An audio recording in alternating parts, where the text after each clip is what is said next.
श्री गणेश पुराण संकष्टी चतुर्थी व्रत महात्म्य आणि कृतवीर्यांना पुत्रप्राप्ती अध्याय 59। श्री गणेशाय नमः। देवराज इंद्र म्हणाले, हे राजा शूरसेन, प्राचीन काळी कृतवीर्य नावाचे एक पराक्रमी राजा होऊन गेले। ते सर्व गुणसंपन्न व सुशील होते। त्यांच्या पत्नीचे नाव होते सुगंधा।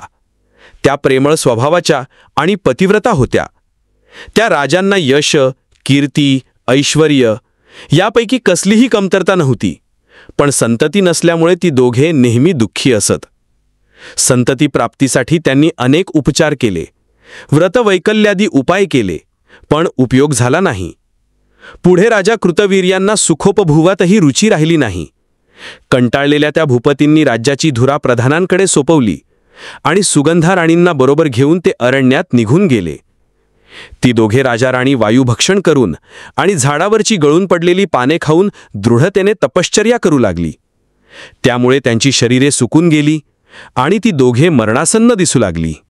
त्या दोघांची अवस्था पाहून महर्षी नारदांना त्यांची दया आली। ते त्वरेने स्वर्गलोकी गेले। तिथे त्यांनी कृतवीर्यांच्या पिताजींची भेट घेतली। त्यांना सर्व हकीकत सांगितली व म्हणाले, राजा, संतती नसल्यामुळे तुमचे पुत्र आणि सुनुबाई व्यथित आहेत। खडतर तपश्चर्येने ती उभयता मरणोन्मुख अवस्थेत आहेत। त्यांना अपत्य लाभ व्हावा म्हणून तुम्हीच काहीतरी प्रयत्न करा। त्यायोगे त्यांचाही जीव वाचेल आणि तुम्हालाही गती मिळेल। त्यानंतर महर्षी नारद यमलोकी गेले। तिथे भृशुंडी ऋषींचे मातापिता असह्य नरक यातना भोगत असल्याचे दिसले। त्यांची अवस्था पाहून महर्षी नारदांना अतिशय वाईट वाटले। ते त्वरेने भृशुंडी ऋषींच्या आश्रमात गेले व त्यांना यमलोकीचा सर्व वृत्तांत सांगितला। तेव्हा आपले पितर दुःख भोगत आहेत याचे त्यांनाही वाईट वाटले। त्यांनी आपल्या उजव्या हातावर पळीभर पाणी घेतले व म्हणाले, देवा गजानना, तुमची माझ्यावर नेहमीच कृपादृष्टी राहिली आहे। माझे मातापिता नरकामध्ये खितपत पडले आहेत। त्यांचा उद्धार व्हावा, त्यांना स्वर्गलोकी जाता यावे म्हणून मी संकष्टी चतुर्थीच्या एका दिवसाच्या व्रताचे पुण्य अर्पण करत आहे। त्या पुण्यप्रभावाने त्यांना सद्गती लाभो। ते संकल्पयुक्त जल त्यांनी गणेशमूर्तींच्या हातावर सोडले। त्यामुळे त्यांच्या मातापित्यांची यमयतनांपासून सुटका झाली आणि ते स्वर्गलोकी गेले।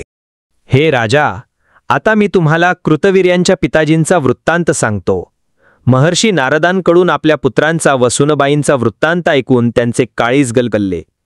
ते सत्यलोकी गेले व ब्रह्माजींना म्हणाले, हे विधाता, तुम्हाला माझा नमस्कार असो। कृतवीर्य हे माझे पुत्र आहे। ते सुशील, सदाचारी आणि ईश्वर भक्त आहेत, पण त्यांना संतती सुख नाही, असे का? तेव्हा ब्रह्माजी म्हणाले, हे राजा, तुमचे पुत्र पूर्वजन्मी सोम नामक अंत्यज होते।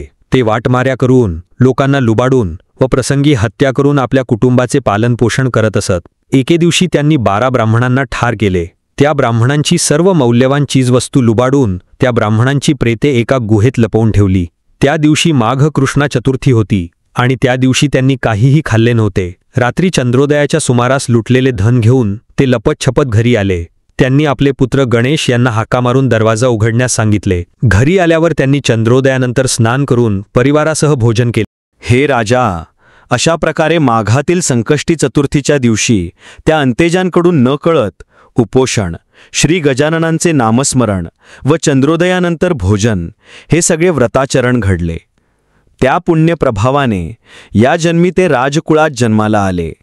त्यांना राजवैभव प्राप्त झाले, पण हातून घडलेल्या ब्रह्महत्यांमुळे त्यांना संततीचे सुख लाभले नाही।